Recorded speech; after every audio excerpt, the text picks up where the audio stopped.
going to show you how to make a rocket. So to do this, you're going to need some water, some effervescent tablets. Try saying that without your teeth in. In this case, we've got some vitamin C, but any will do. And a little container with a lid that will pop off.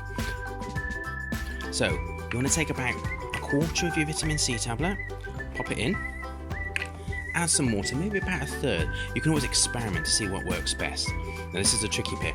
As quick as you can, get your lid on, press it down hard, and turn over the case.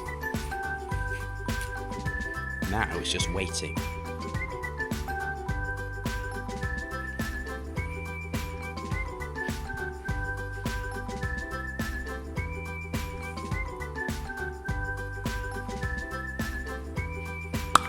Whoa!